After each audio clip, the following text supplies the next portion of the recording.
What's up, everybody? Thank you for tuning in to a Social Matrix podcast.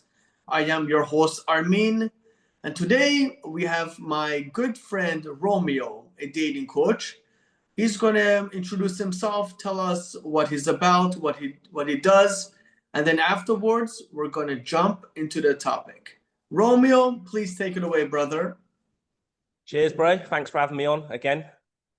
I'm Romeo. I'm a dating coach. I'm part of Succeed in Dating. I work alongside Dean Raymond and Joe Spark on the Origins program for Succeed in Dating. And yeah, I'm here to have another chat with you. Awesome. Good. Awesome. Cool. Now, today's topic is going to be on, it's a little bit more broader scope, but it's going to be on the feminine, the masculine energy, masculinity in dating, how it was before, how it is now.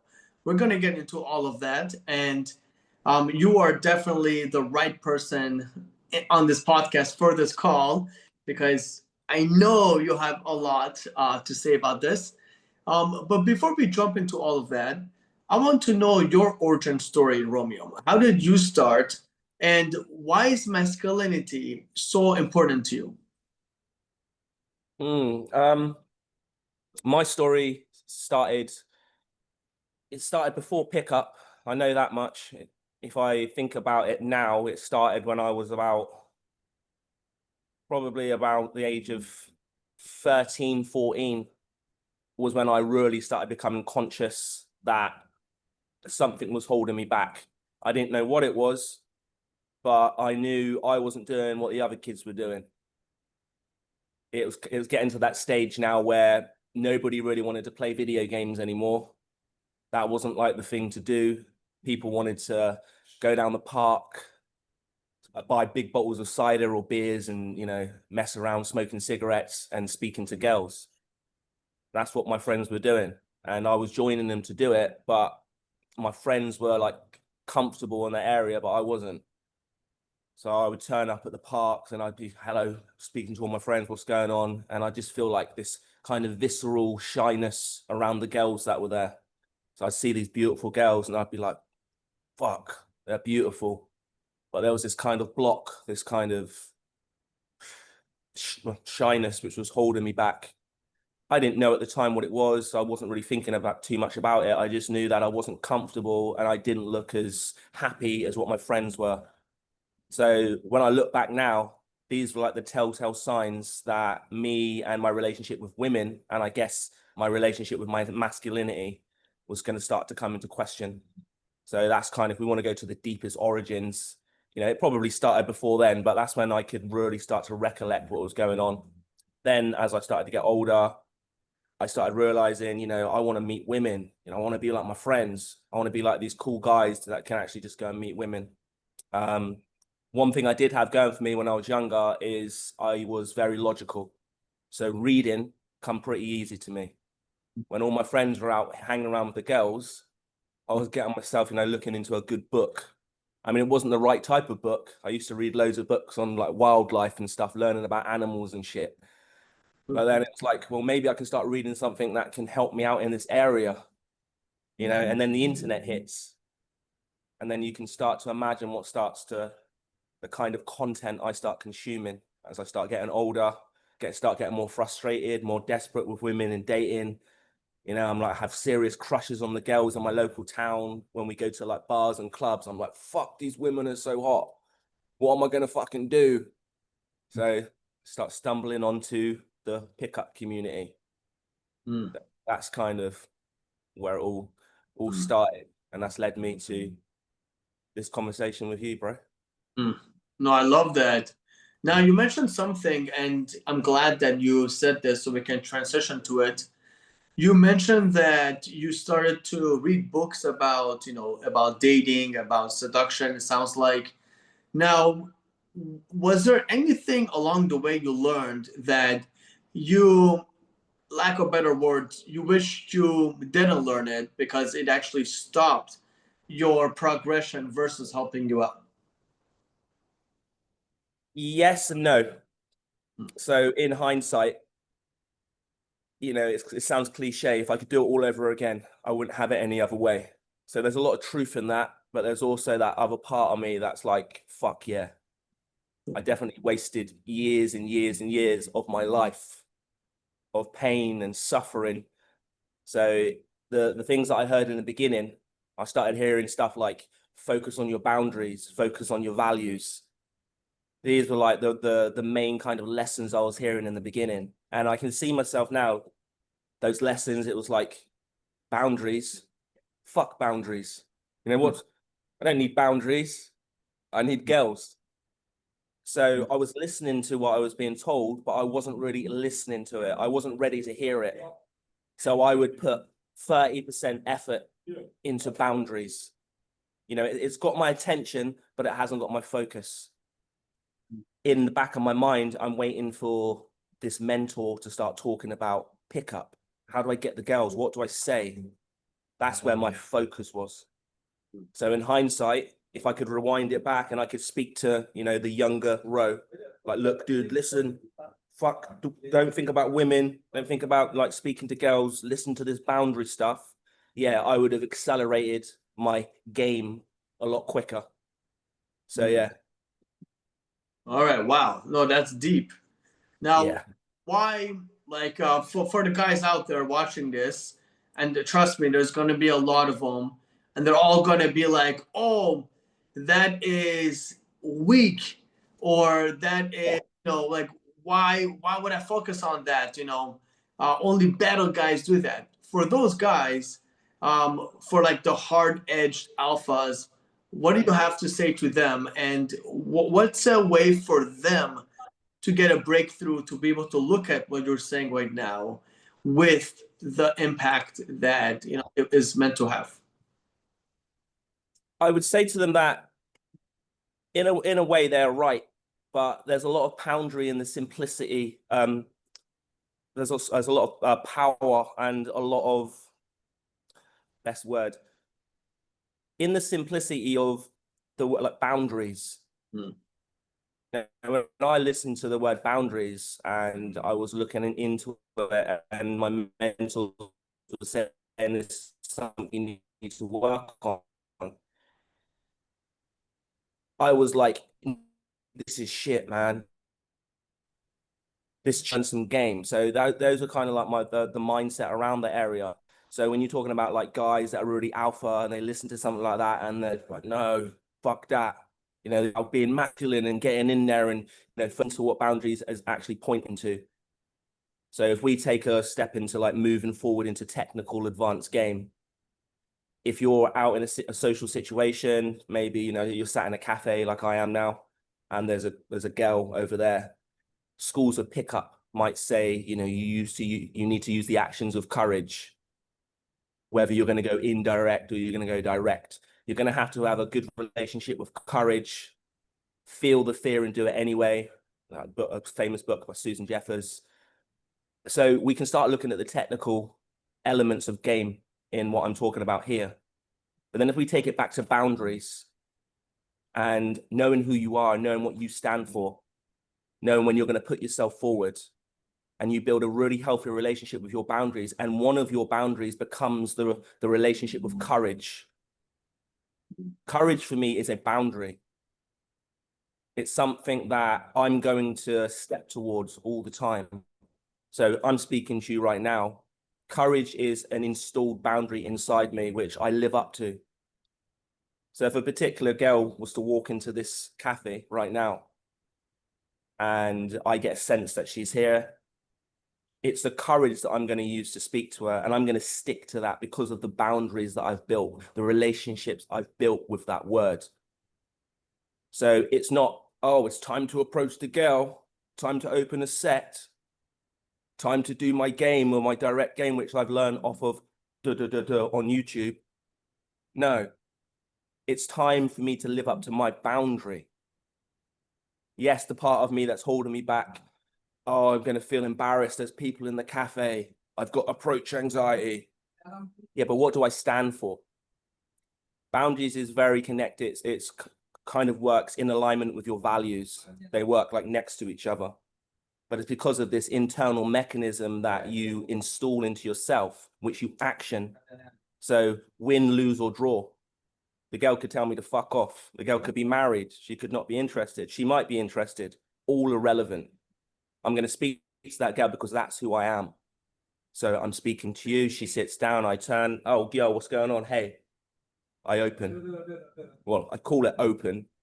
We want to start conceptualizing human communication like we do in the community. But you kind of start getting the picture.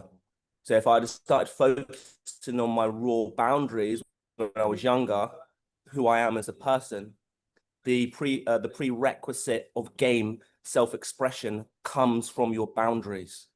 So I hope that kind of makes sense.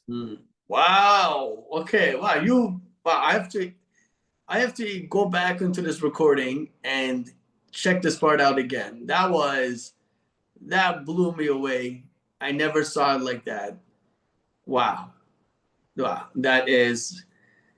I don't even know what to say to that. No, I'm serious. That was the way you put courage and boundaries together, like the way you articulated, that makes a lot of sense. Yeah. Yeah. You made me to think about the things I've been doing, in the last weeks or whatever, and how it relates to this. So I will tell you they are offline after this, but no, that is really cool. Now, when it comes to like boundaries, there's a level of vulnerability involved, and I get this question a thousand times, where men will ask me, what is the line between being vulnerable and being weak? And for the lack of better words, I haven't thought of like a good way to articulate this. And this is more so for the guys who they are naturally more dominant. They didn't have to like learn to be dominant. They were naturally like, this is more so for them. They have a hard time balancing between the two. And whenever they do it, whenever they're vulnerable, it's either too much or too little. They're never able to find that sweet spot. Yeah. So vulnerability at the essence of vulnerability, if we go to the core of what that's pointing to, talking about a guy that he's able to be vulnerable. So dominant, if we look at the word dominant without vulnerability, it becomes more of domineering, becomes more breaking and destroying. But for someone to be truly dominant, they're going to have to be truly vulnerable. So vulnerable is the ability to be confident. So if I want to truly come across confident, can I relax in this space? Can I feel comfortable in my body? Can I truly relax into myself? Can feel my shoulders might be tense, but can I let them go? Can I ask myself, what am I thinking about? Is my mind racing, thinking about the past, thinking about the future? Can I let all that go? Can I be vulnerable and can purely relax and be with you in this moment? But there's a risk with that, because if I'm truly vulnerable and I truly relax, I'm not ready to fight. I'm not ready to move. I'm not ready to act. But I can be truly vulnerable and know that it's going to be okay. I'll be able to protect myself, so I'm fully relaxed. I can be fully vulnerable. And then when someone's speaking to me, they might be like, oh, this guy seems really grounded. He seems really confident. Yeah, the confidence is coming from my ability to be vulnerable. So they're kind of intertwined. They're connected with each other. And it's interesting at the beginning, when we first started, you used to be talking about femininity. So what it is like to be feminine, vulnerability is more linked with feminine energy. So someone who is truly dominant, someone who's truly masculine, are really going to have to embrace their feminine to really actualize and become the best they can possibly be. So when you talk about alpha guys, what alpha is pointing to is someone who's more integrated with themselves. Then if we get someone that's too masculine, highly masculine, masculine is like a direct structure. It's direct, it's rigid, it doesn't move, it doesn't budge. So if someone is that way and they really hold on to that way of being, that behavior, and they're holding tight, tight, tight, tight, tight. If you look at something in nature which is really strong, it can become brittle. The stronger you are and the more rigid you are, you can slowly start to become brittle. You need to find that part of yourself that can flow so you can become bamboo. You need to find your vulnerability, find your feminine, so then you become something a lot stronger than solid steel. You become something that's softer, which can move like water, but can be hard when it needs to be. Now you start coming into the realms of high attraction with women and dating. So it's not about being that alpha rigid guy, which you see, which I think in social conditioning, we're probably going to label as toxic masculinity. You might see these guys, they're like, yeah, fuck women. I don't need women, this feminine stuff, you know, just about being a strong guy. I see a girl, I go for what I want. You can see like the hustle in their face, see the veins popping out when they're speaking. It's like, fuck me, that's taking a lot of energy there, bro. You know, I can't imagine you walking up to a group of 5 girls that have come out to have a great time. They're dancing around to the Spice Girls. And you're going to go over and go, hey, I've arrived, and scare the shit out of them. They're like, ah, get away from me. And then you see someone like Dean Raymond, who does like some weird little spin move, and he runs over to him. He's like, hey, girls, what's going on? It's kind of like an action of feminine. He's being very feminine, but it's very relatable. It's very masculine. And then the girls are smiling. He gets the phone number. So if we're talking about vulnerability, there's a lot of power. But like I said earlier on, it's in the simplicity of the words that we get told, but we don't take it seriously. You can learn everything you really need to learn about self-improvement and cold approach pickup in the dictionary. But look at the word, just take that one word and actually delve into what it's actually pointing to, what it means. Take the time to do it. The same excitement you've got for becoming alpha, for becoming masculine, for becoming a pickup artist. Take that excitement, take that focus and put it into the basics. And that's probably one of my major lessons that I learned, which I developed a long time into my journey. So that's the kind of thing I think about when you talk about vulnerability. I can tell when I'm speaking to someone if that guy's good with women. I can tell straight away. I can listen to that guy, I can speak to that guy, and I'm like, yeah, you're that guy. I know that you're that guy. And you can have other guys, and I'm listening to them, I'm seeing how they move through space and time, and I'm like, nah. You're not that guy, bro. You might be technical, you might be able to talk, you might be able to spark affection with women, you might be able to fascinate them, but you're not getting laid, bro. I can tell. So, yeah. Yeah, no, wow, that's great. I like that. Now let's go a little bit more deeper into that.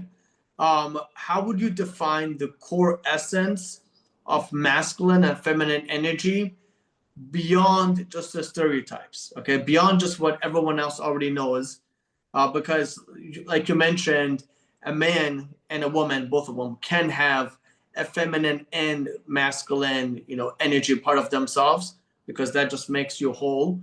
Now, how, like, because most of our the audience is going to be a bunch of guys watching this, how can they kind of like separate between the two and be able to not only listen to this but actually apply what we're saying or what you're saying into tapping into those feminine and masculine parts of themselves? A loaded question, but take it how you will.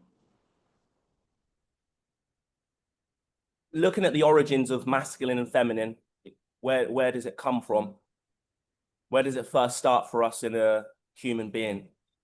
Masculine and feminine qualities or psychology is something that we're supposed to integrate from our parents, from our mothers and our fathers, the mother being the symbol of feminine. So the way she's acting, the way she is, her natural flow, her ability to be nurturing. As we're seeing this when we're a baby, this is where we start picking up those feminine qualities. And if we're raised correctly in the perfect upbringing, which unfortunately doesn't happen anymore, it's from no faults of anybody, really. It's just the way it is. We've fallen from grace. Those qualities, that psychology, that feminine ability and behavior, we don't integrate. Well, a lot of us don't. I know that I didn't. Same with the masculine. The masculine behaviors we learn from the behaviors of our father. And then we integrate this, we introject it into our own minds, and that helps us shape our psychology.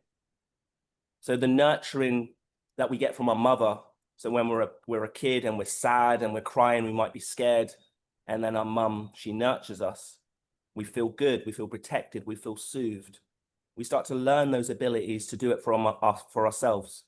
We take it from our parents and it becomes us. Once they become integrated into ourselves, we become whole. We take everything great from the mum and take everything great from the father. It becomes ourselves. We no longer need them anymore. You can see that in children. You know, as we get older, we kind of start rebelling against our parents. Like, fuck off, I don't need you anymore. I can do that for myself. So when we've got those, say, parts integrated, we don't need them. However, a lot of guys still need them. They still need that feminine quality. So they project it onto the people that they're speaking to, onto the women that are walking into the club. They feel this pull, this drive. I want your feminine, give me your feminine. They then mistake that drive, that craving for attraction. It's got nothing to do with attraction. It's a craving. They want their mummy. It doesn't matter how many women they meet, how many women they sleep with, they can never get enough of it. More girls, more girls, more girls, more girls. Now, for a guy who's learned the ability to speak to women, that's okay, because at least he can keep on getting the women. Give me the feminine, give me the feminine, give me that core, you've got something that I want. But for a guy who's shy, who also hasn't integrated his feminine and he can't get it, you can imagine the pain that guy's going to go through. Going to have this internal feeling drawing him towards women. Please, I need you, I need you, I need you. But because of his model, the way he looks at life, he can't speak to women, so he can't get it. So a lot of the guys in the community, they're in a lot of pain. They're suffering.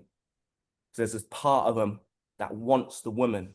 And the trouble is, women are 1,000 times better than men of picking up social cues. So if you've got this part of you that's craving women, they can see it, and it comes across as desperation, needy. They can feel it through the expressions on your face. So it's only by integrating your own feminine. So when you're speaking to a woman, you don't need the woman's feminine. You don't need her. You want her. You're attracted to her. Then we've got power. Then we've got, I see something I want, I fucking go for it. I'm speaking to a girl, not because I need you, because you look good. I fucking want you. I want to make babies with you. I don't want you. I don't want to be your baby. So masculine and feminine, it's very important that we kind of integrate these into ourselves and learn how to do it. Because if we don't, that desperation is what's going to hold a lot of the guys in the community back. Doesn't matter all the pickup lines, all the boot camps they go on, even by some of the instructors that are teaching them. These guys that are just need to get more women, more women, more women, more women. And I'm not saying it's bad to want to meet loads of women. I mean, it's healthy and it's something we experience, especially when we're younger. But if you look at a man, the development of a man, you start to mature.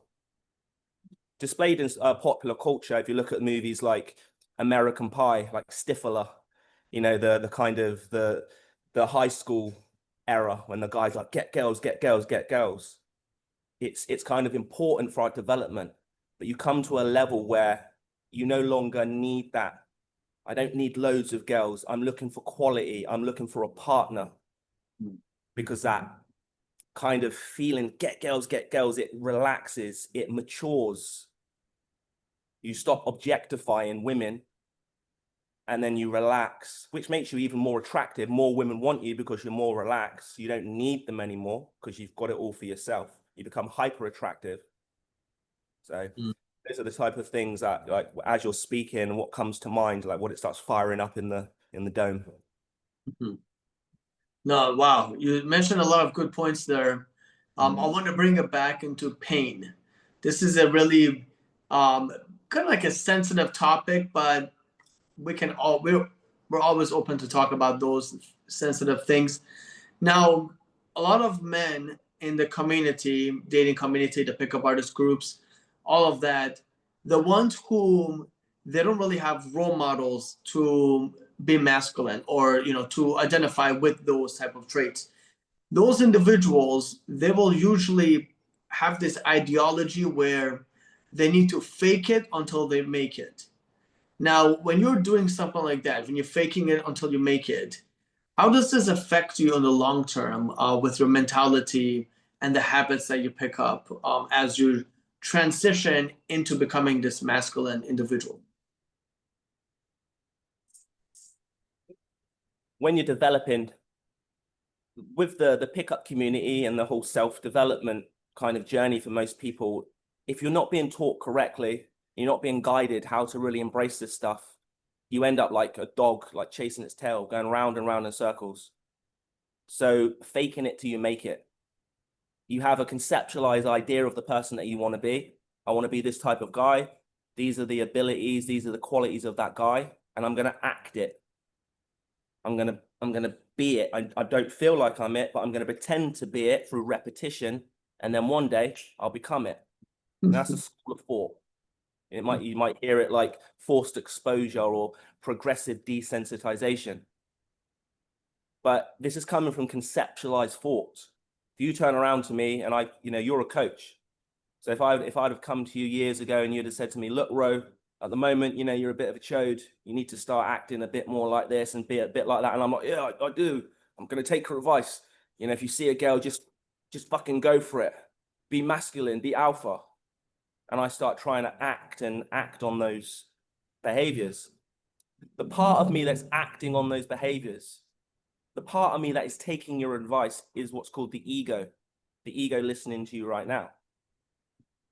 So I take my ego, I take me, and I start acting on your advice. And I don't grow. I might get some results. The ego, me, might get some results. But on a level of self, which is separate from ego, the self is not acting, the ego's acting. So I get caught in a nightmare for a lot of people. I'm doing all this progressive desensitization. I'm acting on all these behaviors, which I'm trying to become, but I'm not moving, I'm not changing, I'm not calibrating. And the reason that I'm not calibrating is because the true, real me, the self, is not acting at all. I learned this 7 years in the game. I'd approached thousands of women to realize I'd never approached one girl in my life. My ego had. The problem with pickup and the game and the gurus that teach this stuff, when they're explaining it to their students, if they're not teaching them that they need to do it from themselves, you can't learn pickup from the mind. It's not a mind-based communication. It's an intuition, which needs to be executed from self-expression. The best way to get in touch with yourself, who you are, is actually look at your role models. Look at the people that you look up to, the people that inspire you. Take a deep look at that person and ask yourself, what are the traits that you see in that person that lift you, that inspire you? For me, it was, if you'd have asked me that question a long time ago, years and years ago, it'd have been Curtis Jackson, 50 Cent. Now, I look at 50 Cent like, this guy, 50, what would 50 do? And if I asked myself, what was it that I liked about 50? It was his prowess, his confidence, his smile, his ability to go through all the pain that he went through, but maintain that big, massive smile, still be dominant, but have that playfulness. These are all the behaviors and traits that I really looked up to in 50 Cent. Now, what we do as human beings is something called projection. We project ourselves onto the people around us. So when I was looking at 50 Cent, I learned everything that I saw that was great in 50 Cent was actually a projection of myself. I'd never met 50 Cent. So all the things that I looked at and I admired, they were actually in me. So it started to give me an idea of, oh, I'm playful. I'm confident. I've got prowess. I've got the ability to smile. I've got the ability to be dominant. Don't admire 50 Cent. Admire myself, because he is showing me who I am. So when we look at our idols and the people that inspire us, look closely at them. And what you'll see in them is you. They're just mirroring to you who you are, but you're denying it in yourself by projecting it onto them. The pickup community, a lot of the stuff that's going on, I see people promoting that projection. And it keeps people stuck. It keeps people paying money. And the poor guys that have not had any success with women, they're frustrated and they're good men that would make a great partner. They stay stuck in this loop going round and round and round in the circle because no one's explaining it to them, because the people explaining it to them have the same problems as the guys that they're teaching. They just don't tell them that. So yeah, I don't know if that connects, if that connects with what you were saying. No, it definitely does. And that being said, now there's the individuals who they're working on being more masculine. They're working on being more vulnerable, authentic. Now those individuals, because we all know it, we're going to get rejected. It's just going to happen. Now for individuals who are getting rejected, and at the same time, it's really hitting them. They're really feeling worthless. They're not feeling valued. For those guys, what advice do you have for them to be able to handle the rejection in the journey of finding the masculinity and the balance for themselves? Cliche as it sounds, like realizing deeply that rejection is not real. And you may have heard that before. I've been told that loads of times, rejection is not real, and loads of different explanations of why it's not real. But like you explained, it's painful for these guys. When you're getting rejected again and again and again, it fucking hurts. But it's seeing the part of you that is feeling hurt. If you get rejected by a girl and you walk away and you're like, oh, I feel like shit, I feel more worthless, I feel shame. It's seeing those energies that are being created inside yourself and realizing that's not who you are. That feeling of, oh, I feel rejected, I feel bad about myself, that thought process, that loop that's going on in the mind is the egoic mind itself. So rejection is identifying with the ego. If I see a beautiful girl and I express myself because I notice a beautiful girl, she comes into my view and I'm like, fuck me, what's going on? It's that expression of self-expression. She's meeting me, who I actually am, because the self is actually speaking to the woman.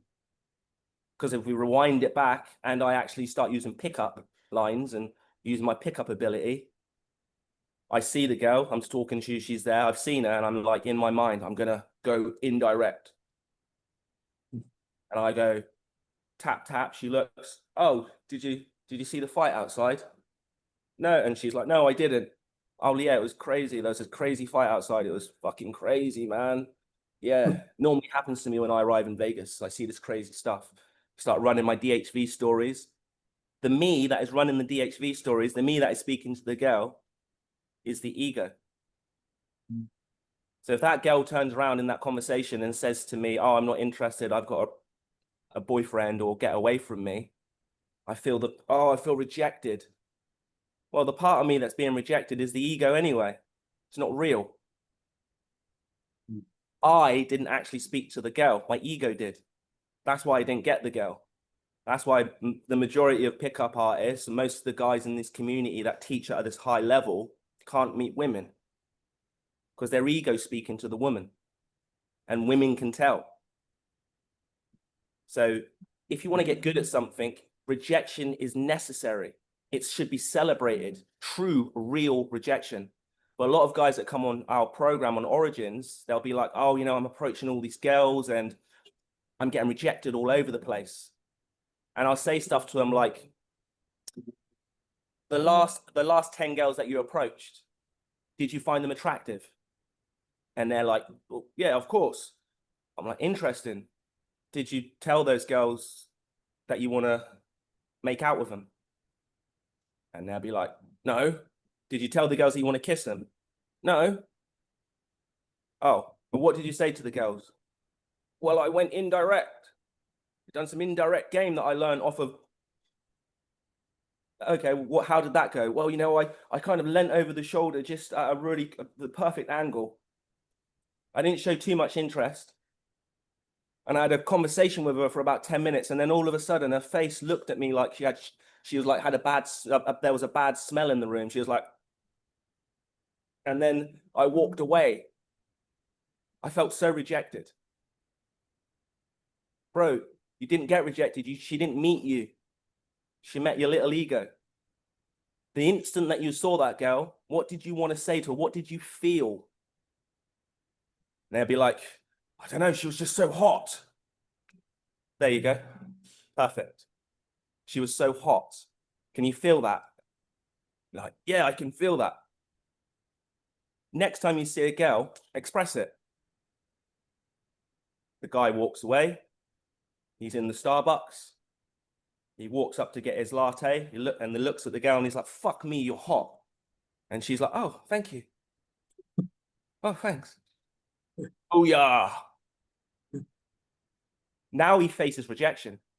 He could actually be rejected now because this is him. This is the self, himself speaking to the girl. But rejection is all part and parcel of growth. We do not get rejected. That's why we don't get great with women, because we're not approaching women. Our egos are. You have to face rejection, true, real rejection. That's how you calibrate. That's how you learn. If you want to be a good tennis player, you're going to serve a lot of balls out.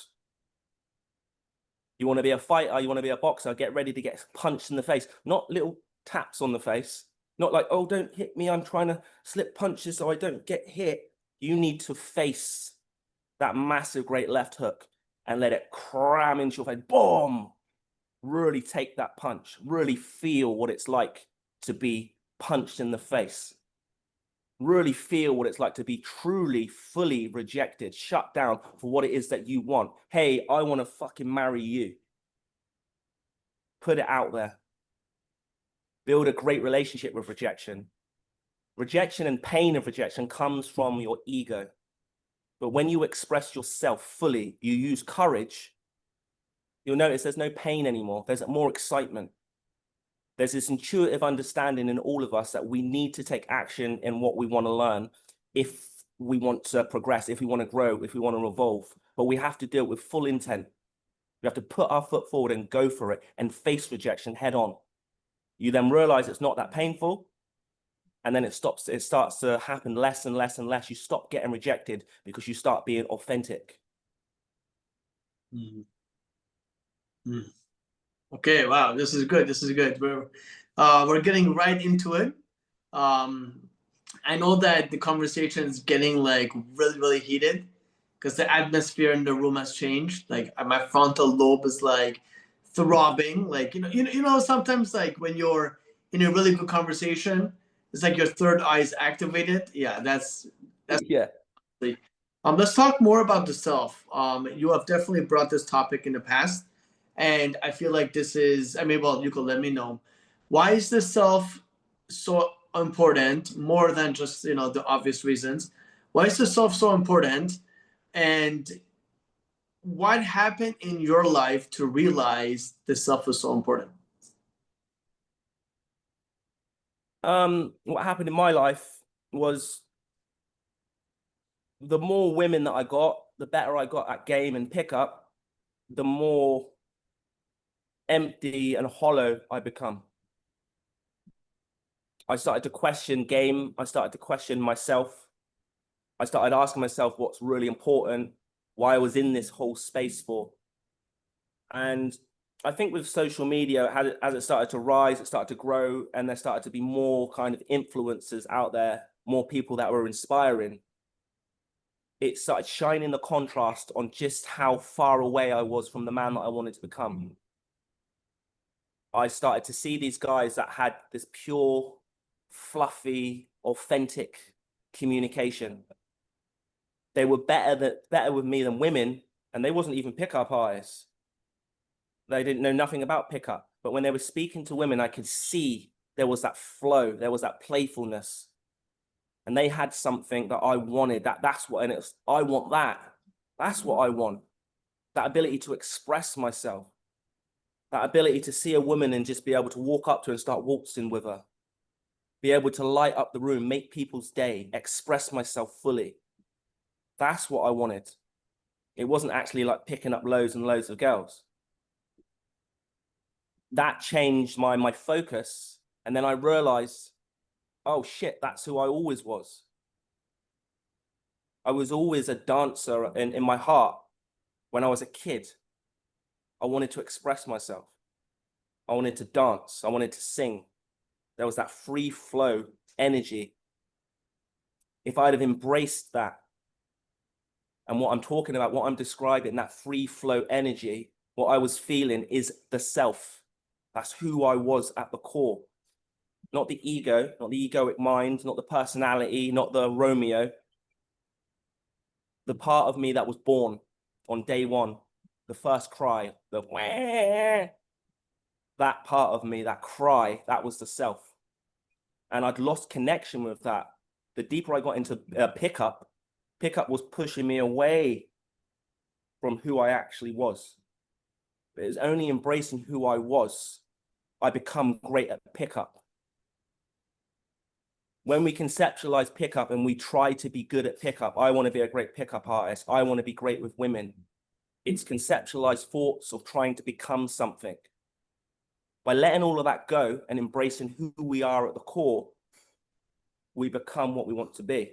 It's counterintuitive, but it's that paradox, that riddle that people have to find on their own journey and have to figure out the way to understand that riddle. So as a coach, that's what I'm doing. My job is to help my students and anyone I'm speaking to understand that riddle, to be able to have that click realization, which they don't realize in the mind. That's no good. You can use Google to get as much knowledge as you want to understand something, but it's to know something, to feel it. Something inside you goes, I know that. Okay, yes, I understand. I get that. It's like a aha. That's what my job is as a coach. This is a good transition to, and I appreciate, everything you mentioned. And by the way, there are a lot of intertwined questions, but we only have so much time, in just this time frame right here. So in the future, don't worry, Romeo, I'm going to remind you of this conversation and bring up different questions. But I want to get into transformation. Okay, so not your transformation, but can you give an example of a client who they had a hard time in finding their masculine self or finding a way to express themselves fully, and they were kind of like a hard case? I don't personally believe in hard cases, but let's just say the one that was the most challenging you have had. What was the transformation like for this man? And what was maybe two ways that they were able to break through and make the change that they have done? There's a guy that stands to mind, like probably the hardest case I ever worked with, someone that, as I'm speaking to the guy and I'm coaching him, I'm thinking, fuck me, this is going to be really hard. And I worked with this particular guy for years and there was no change. And in the back of my mind, I'm thinking, am I actually going to be am I going to be able to help him? Is this guy going to need some really deep, hardcore therapy, which I can't provide because I'm not a psychologist. Well, not a professional psychologist. And then seeing that guy become who he is today, it's like a complete transformation. Like, what the fuck? Seeing the smile on his face when he's able to express himself. He's able to be who he actually was. What led to that transformation, again, was the journey that we went on together. His discipline, his ability to stay disciplined, to stay on target, to focus on the lessons, on the deeper lessons, and ignore the mind. He was very resilient. So he was able to stay focused, and the parts of him that's like, oh, I want to go and meet girls. I want to speak to chicks. I want to learn the pickup lines. he could separate himself from that part. Like, fuck that. Stay on target. Kind of like Luke Skywalker, A New Hope. Stay on target, stay on, yeah. It's kind of like that. And it will happen. And it's spontaneous. When someone gets it and it clicks, normally what I see is laughter. See the smile on their face. Something in their mind is like, I fucking get it. This is not even real. What I'm thinking, my fears, my worries. If I approach that girl over there, she might be mean to me. What does that even mean? They don't realize it and understand it in the mind. They know it to be true. They connect with themselves, and then the fear melts away and they're able to express themselves. So instead of the pickup line or the open the set, it just becomes a guy who sat down, who sees someone and speaks to them. They have that click realization, and then they become better than the greatest pickup artists in the world. So a lot of my students, a lot of people that I've worked with, you can take these guys, you can give me your best PUAs, the best in the world right now. And I would bet you hundreds of thousands of pounds that these guys will get 5 women to each one of these guys, 1 woman. That's how good these guys are. They are fucking magnetic. They've got that X factor. You can tell it. You can feel it. And that kind of X factor, you can spot that.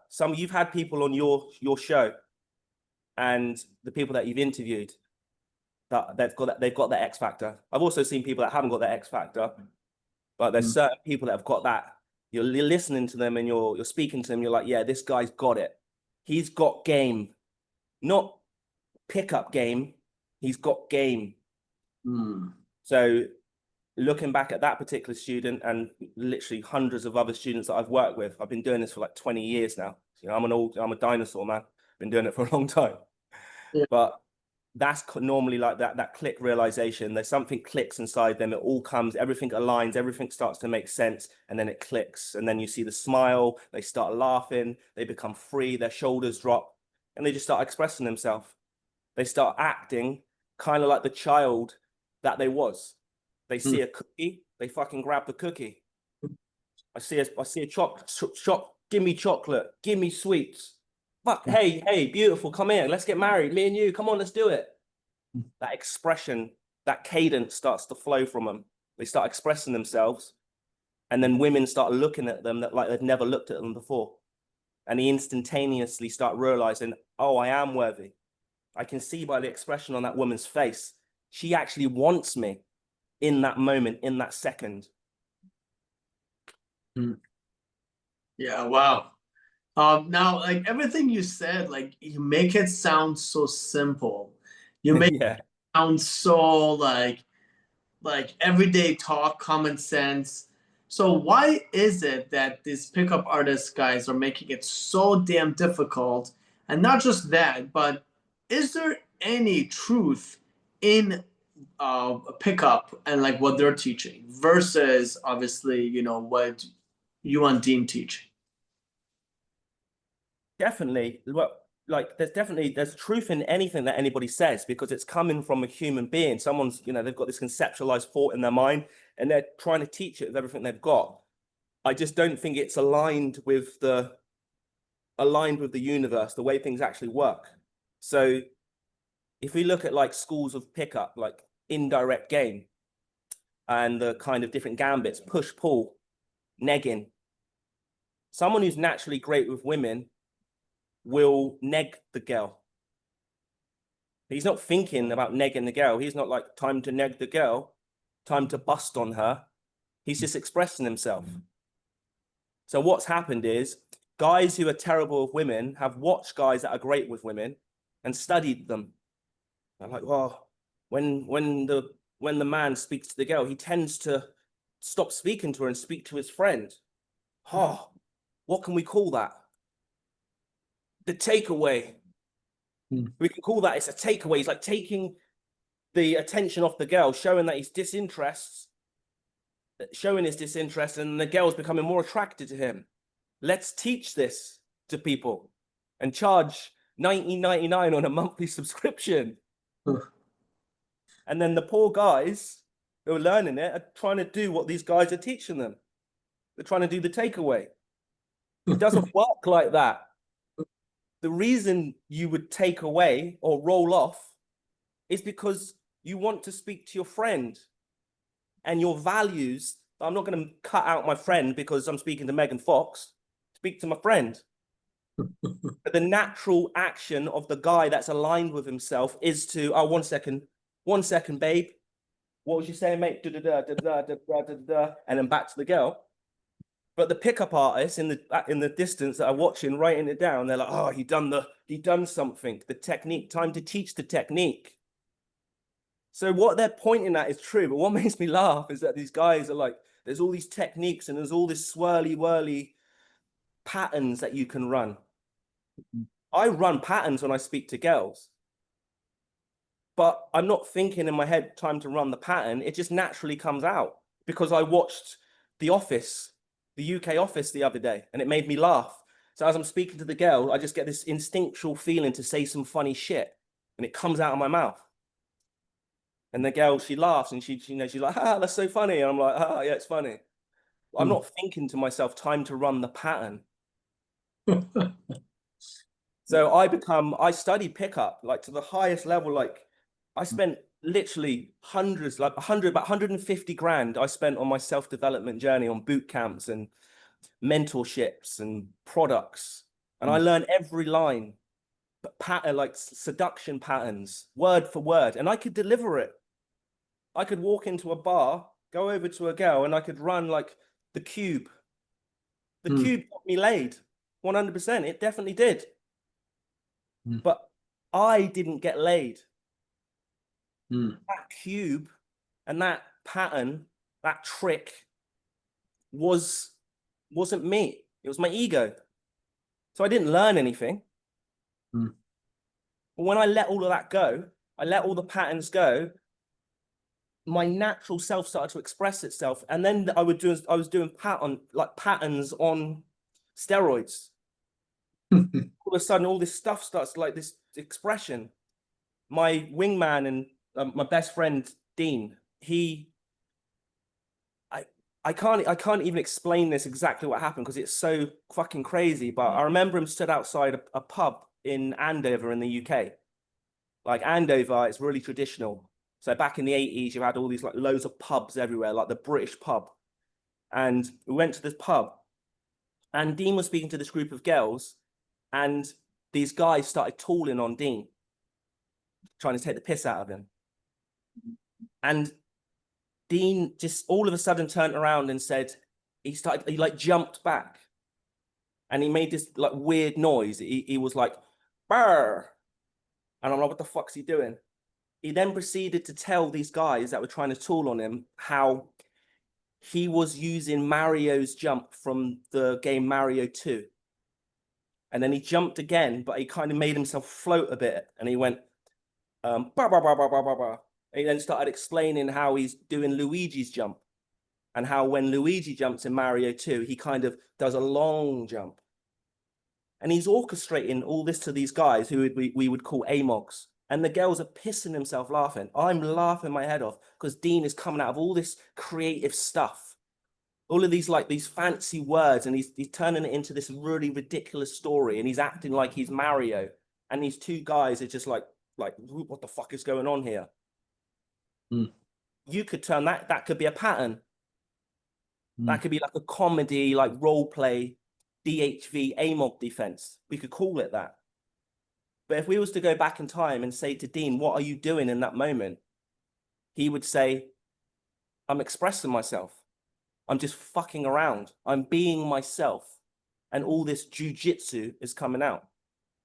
But what the pickup artists do, they take jujitsu and they put it into the mind, into the logical mind, which is a complete contradiction to what it is they claim. Pickup, artistry. Art is right brain, no mind. Don't need mind for art. Your art comes from no mind. If anyone's telling you need to think and you need to think about the technique and look at the expression on the face. Look how serious they take it. Look how much mind's involved. Now, you don't need to do anything logical. You don't need to think. You need to let go, get in connection with who you actually are, and give yourself permission to express yourself. And then all your great karate will come out. But yeah. That's really interesting to say that. I love different schools of thought. And that's actually how I met Dean. And I haven't met you yet, but eventually I will meet you. And from learning from different schools of thought, something I've uncovered is all of the fancy stuff, they only work for so long until it becomes stale and fake. And all of the expression is unlimited. And the more you dive into it, and I don't want to take away from yourself. However, the more you dive into it, you learn so much about, just like you mentioned, the patterns.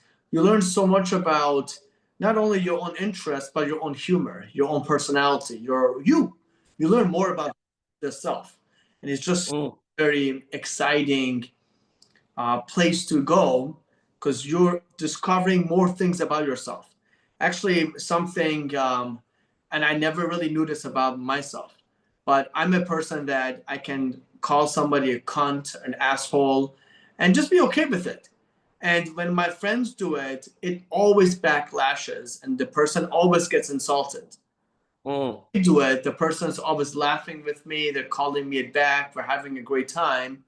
And it just comes down to me expressing myself from a place of wanting to actually say those things. No, that's go ahead. You're gonna say?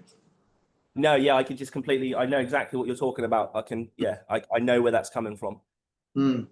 Yeah, no, it's and I love it. Be able to express yourself, everything. Now that brings me to, I have a few more questions in here, and are we doing good with time, Romeo? Yes, fine. I'm good. Yeah, I'm good. Let's go for it. Okay, great. I have nothing else going on tonight, other than this call right here. I mean, a few other things, but this is my main thing. Cool. So I want to bring it to, let me see. I don't want to lose my train of thought in here. I want to bring into expression. Okay, so I have clients right now who, and I'm not saying this to make fun of them, just being real with you. They have not spoken to a woman some of them in like 6 years. And I promise you, they have not spoken to a woman.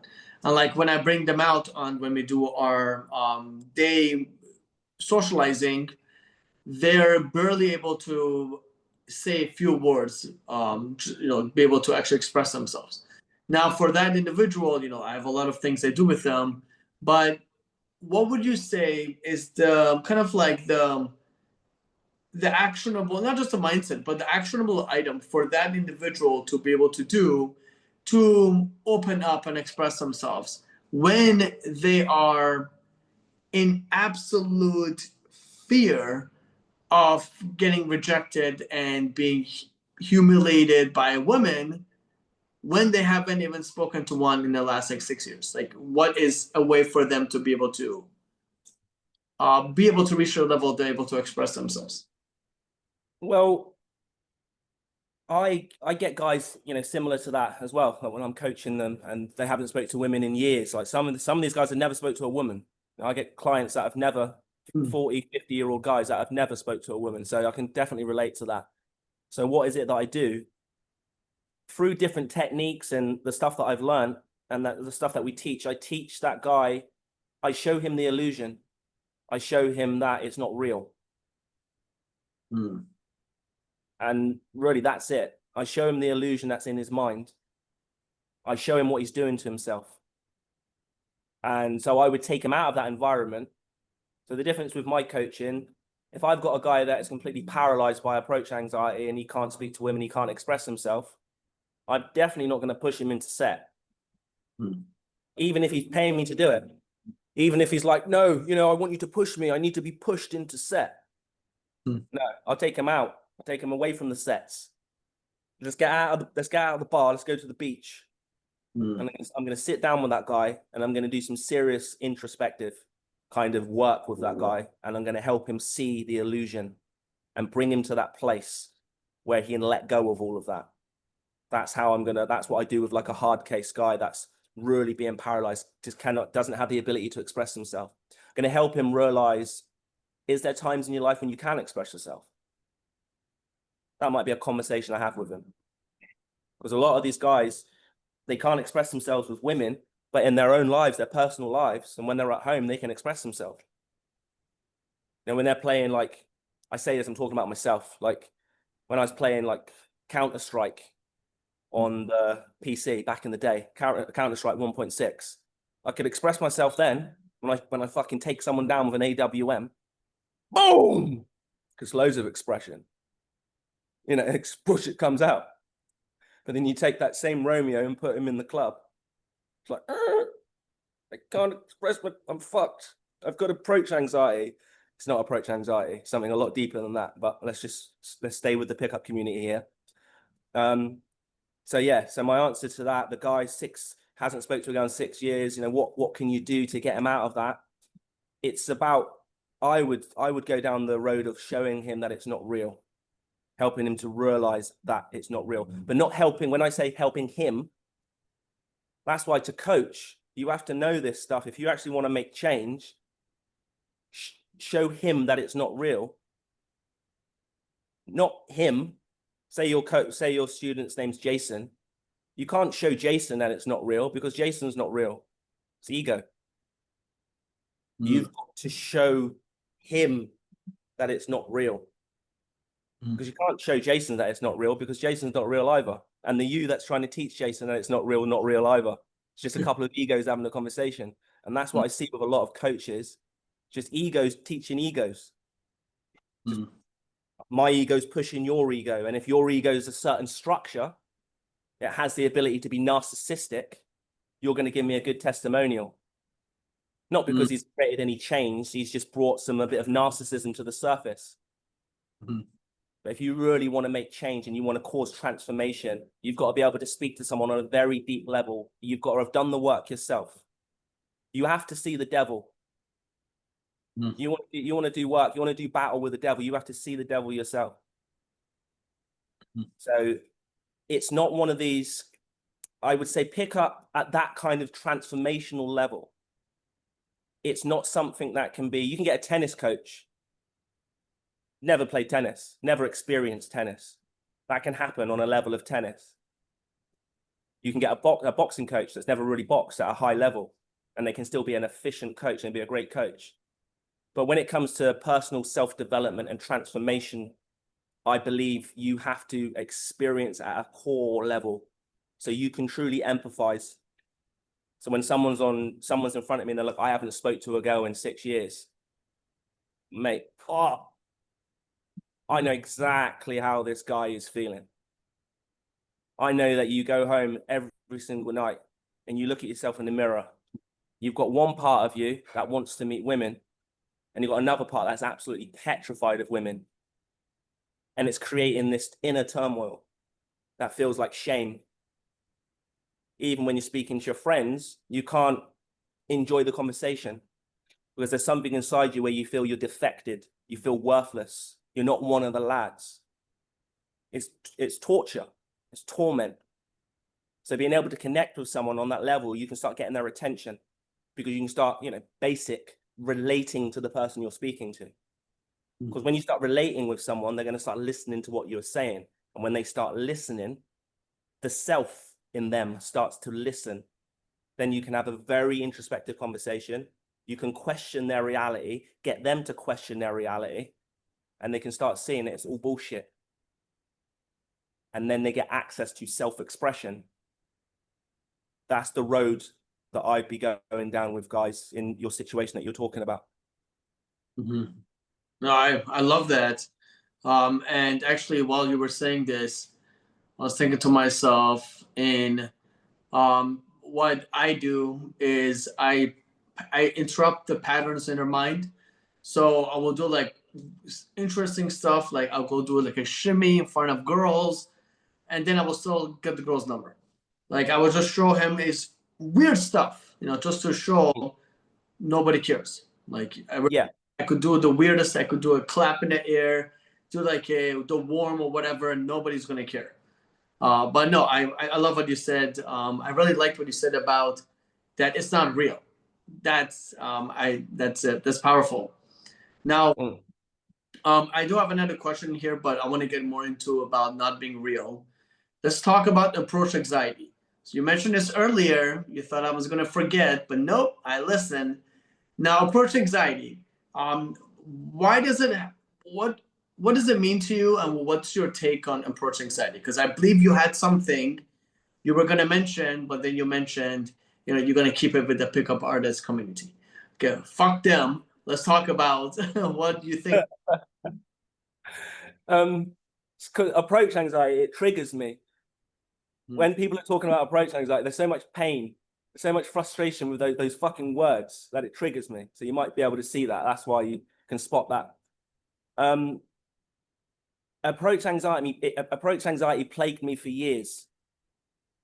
And this is what my mentor was saying to me. They were saying, like, you've got approach anxiety. You need to deal with your approach anxiety.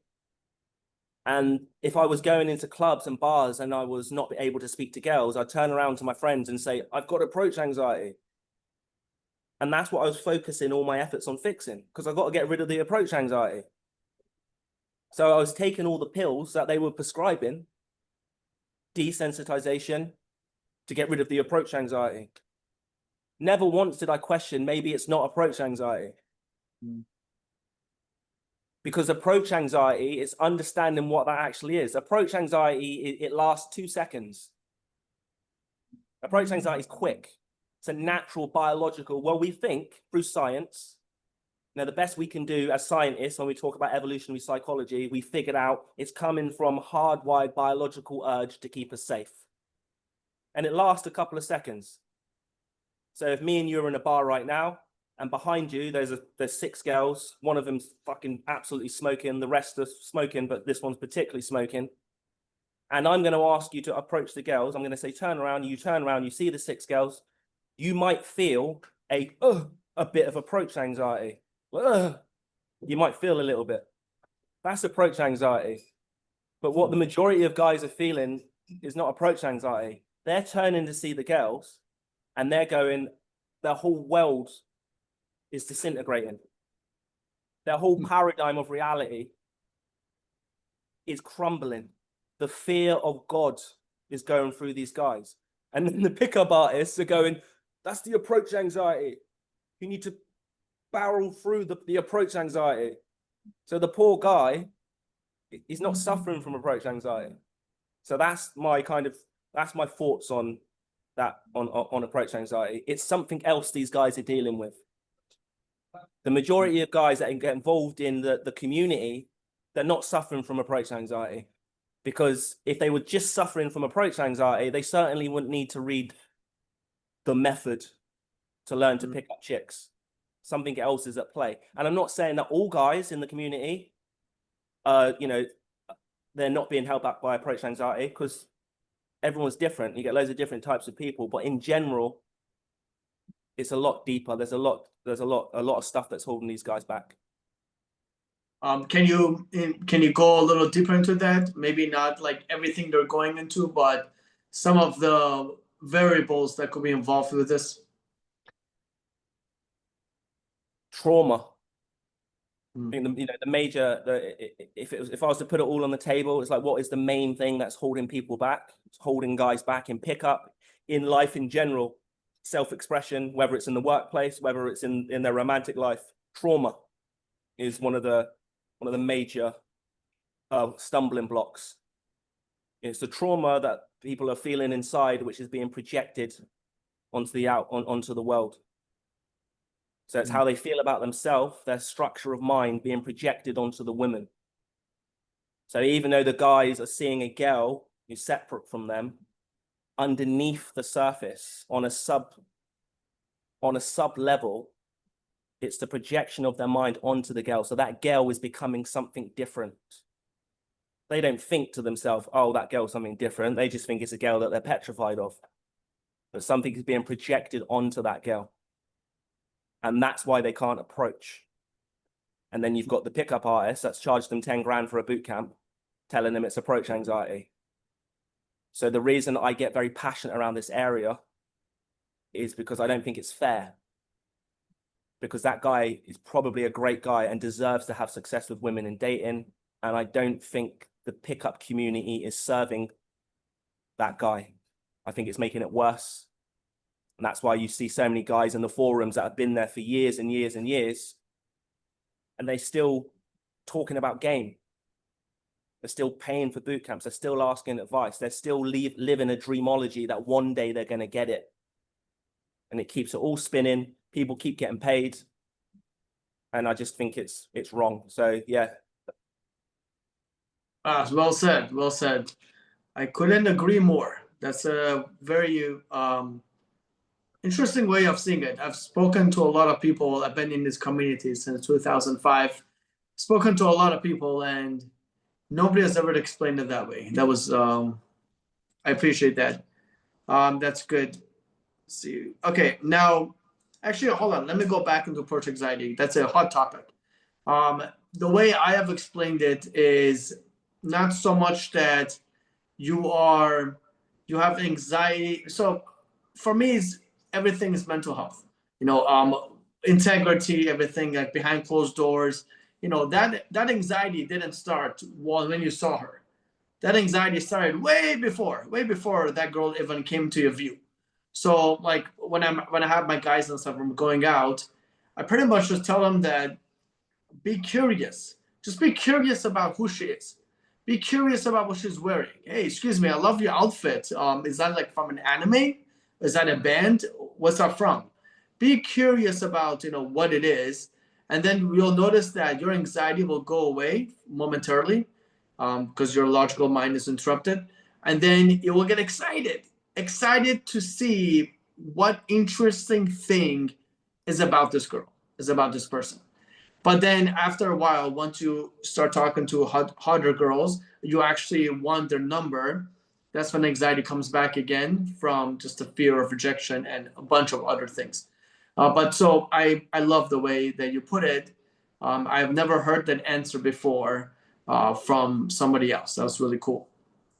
Now, what do you believe true intimacy requires? Intimacy, Yes. vulnerability. I think that comes straight to mind. Authenticity. So yeah, I think those are the two components.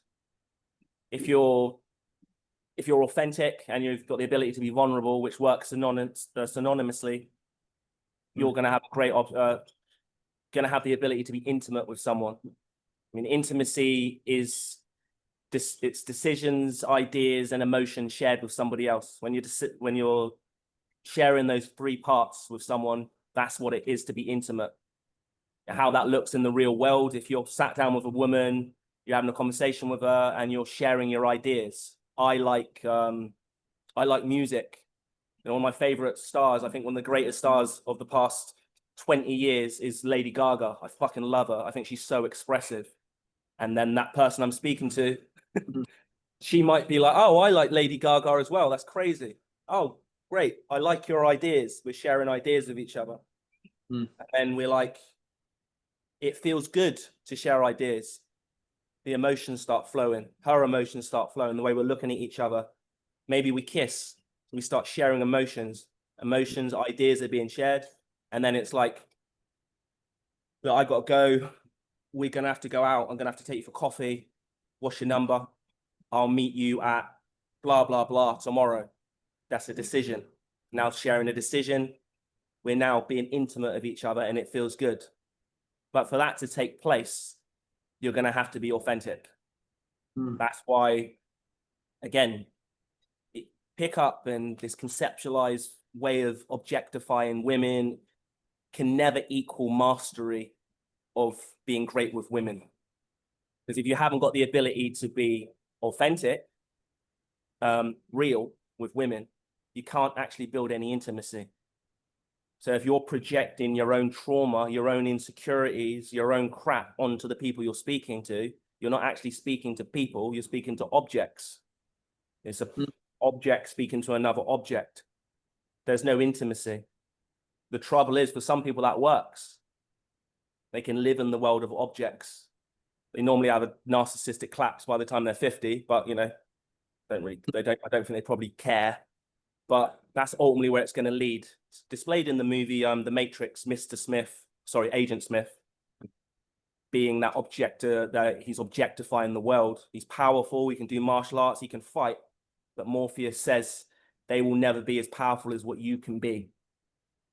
What he's pointing to is being yourself, having the ability to be vulnerable, be authentic, to have relationship with people that you're speaking with, to be with that person and see them for who they actually are, not on a level of objectification. You can create intimacy. And if you want to pick up the most beautiful women in the world, powerful women that, see guys, they talk about 9s and 10s. A 9, or a 10, if you're going to really have the ability to sit down with these girls that are dating NBA basketball players and dating actors, you're going to have to be able to give them something that most people can't, which is intimacy. You can be intimate with someone, something as basic as that, have the ability to have relationship with someone, with a girl surrounded by guys that are in their head. The girl's been in the bar for the past 3 hours. She's had all these guys walk over to her. They're like, "Hey girl, you're looking good. Do you want to come outside? I've got my Lambo." This is what she's being subjected to. But then you walk across the bar and you're like, "Oh, fuck me. What's going on? Hello, come here." You express yourself. You have the ability to be authentic and express who you actually are. You give her something that she hasn't experienced. And that's why you get a phone number. That's why you're the guy that gets her, because you show her something real. So that's how important intimacy is. And that's a little bit of how to actually become intimate. No, I love that. No, that's a really comprehensive answer. Now, is there a question that you wanted me to ask you, but I haven't asked you yet? No, not at all. No, not really. I don't have any questions that have come to mind. So yeah, no, I think that's, opens up a little bit about what I teach, the kind of stuff I'm interested in. So yeah, I think it's really some good questions there. I enjoyed it. Perfect. Could you give me some movies or books that you have seen and has really impacted you in the way you see dating, relationships, women, the self-expression, all that, besides The Matrix? So only one you can pick. Indiana Jones, Temple of Doom. Interesting. Okay. Yeah, that movie, probably about 10 years ago, had a profound effect on me. When I saw that movie and I saw what it was pointing to, it hit me like a ton of bricks, like fucking boom. Yeah, massive. Why is that? Because I'd seen the movie like so many times, like Indiana Jones. I love Indiana Jones. I mean, who doesn't, right? But there's a scene where Short Round saves Indy. So Indiana, I don't know if you've seen the Temple of Doom, but basically A long time. Yeah, a long time ago. It's an old movie. Again, it shows how old I am, right? Indiana Jones he's been captured by the bad guys, and they've made him drink this blood, and it puts him into this dark black sleep. So the hero of the story has now become like a zombie, and he's working with the bad guys. And his little friend, who's called Short Round, he's kind of like trying to save him. And Indiana Jones slaps this little kid, his friend, and this little kid is devastated. And Indy, you're like, he's like his father. And he slapped him floor. And then as he looks up, you see Indiana Jones's face, and Indiana Jones's eyes are like all like fucking, he's all fucked up. Yeah, because he's drunk this blood that puts you into this nightmare state. And then short round, he's trying to fight all the other bad guys and try to get back to Indy to make him see, look, sort it out, wake up. And he grabs this like fire and he burns Indiana Jones. And Indiana Jones is like, ah. And then the bad guys grab this little kid short round, and Indiana Jones is like, no, give him to me. And then he kind of grabs short this little kid, and he looks at this little kid, and then he winks at him. And then he says to short round, it's me, kid. I'm okay. And for me, it encapsulates kind of my journey of waking up, of realizing who I actually was. A lot of my life, I was living in a fucking dream of ego, a lot of limitations of the mind, a lot of the person that I needed to become to be great with women. When I realized who I actually was, the world, as cliche as it sounds, again, you know, like it become beautiful. Colors come back, saturation. I could actually see a woman as what she was as a human being. So I could see a woman in her entirety. I stopped objectifying fucking 5, 6, 7, all these. I could actually enjoy a woman's beauty, however she looked. Because a ladies' man, someone who's great with women, is great with women. Not just beautiful women. If you want to be great with beautiful women, you need to be great with women. You need to be great with human beings. And to do that, you're going to need to wake up. So the Temple of Doom definitely helped me kind of connect with that and realize the journey I'd come on, and realize, oh, that's what it was pointing at. That's why that moved me when I was a kid. That was that wash feeling I used to feel when Indiana Jones woke up. I could now see what was actually happening, and I saw that I went through that journey myself. Kind of like, yeah. So yeah, very profound movie. It's powerful. I'm gonna have to honestly watch it again. You just motivated me. Yeah. Now, could you name 3 mentors you have had in life, and what lessons, like one lesson for each one that has impacted your life? So 3 mentors and 1 lesson for each one. You want the actual name of the guy or the woman, or do you want? You want to share it? Yeah, I'm not gonna stop you. Craig Hendelman, a guy back in the community, back in the LSS days in the UK. LSS was like a forum, a pickup forum. It was pretty famous in London.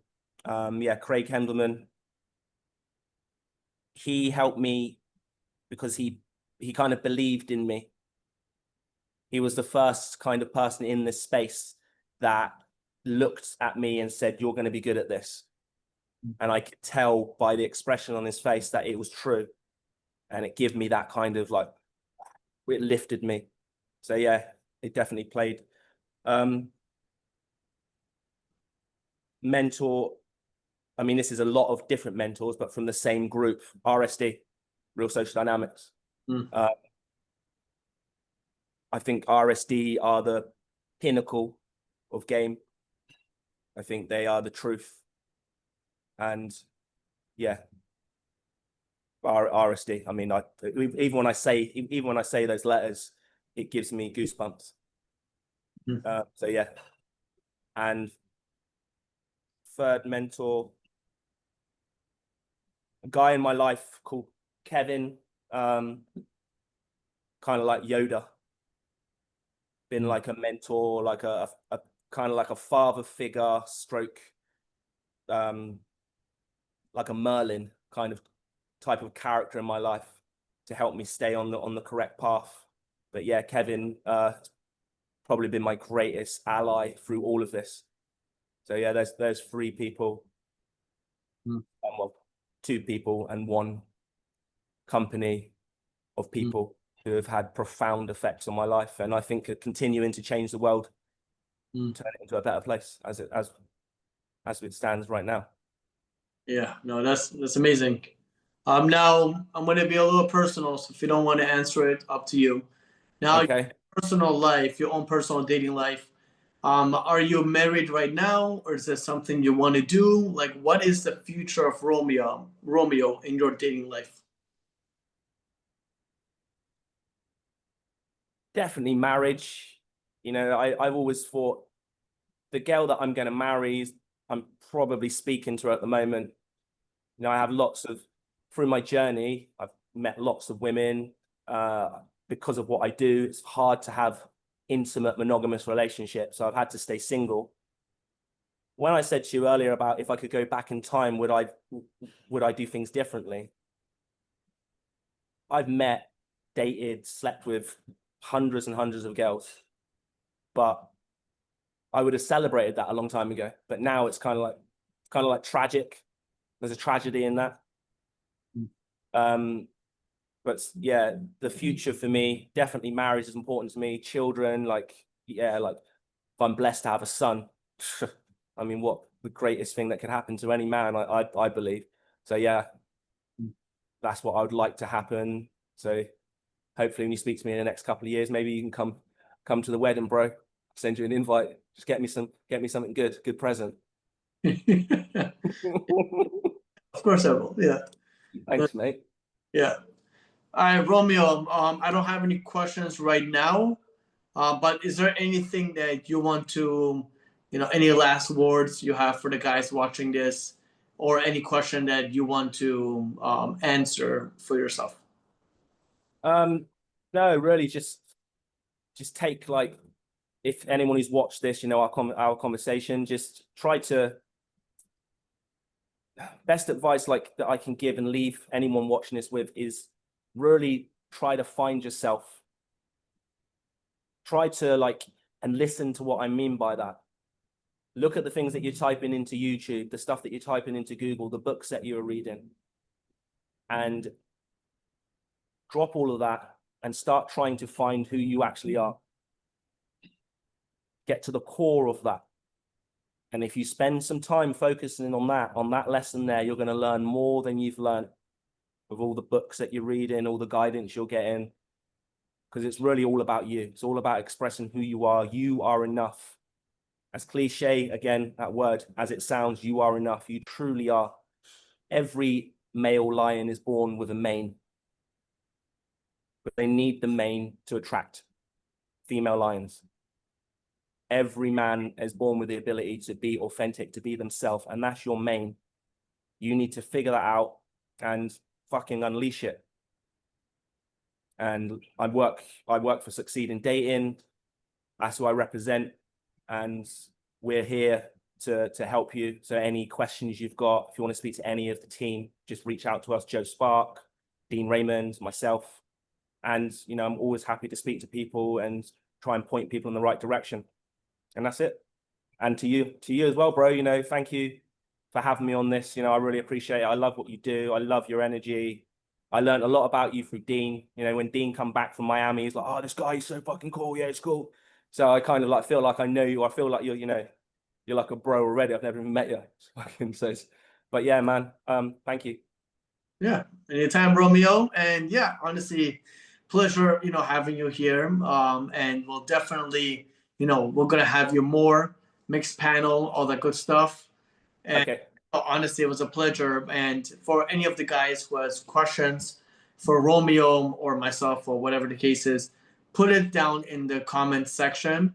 And if anything, Romeo is tagged as well. And if whenever he wants to, you can just, go in there and chime in and give you his feedback. We're not strangers. We're here to help you out. But without further ado, thank you again, Romeo. And yeah, Thank you, bro. it was a Take care. you too. Bye-bye. Bye. See you later.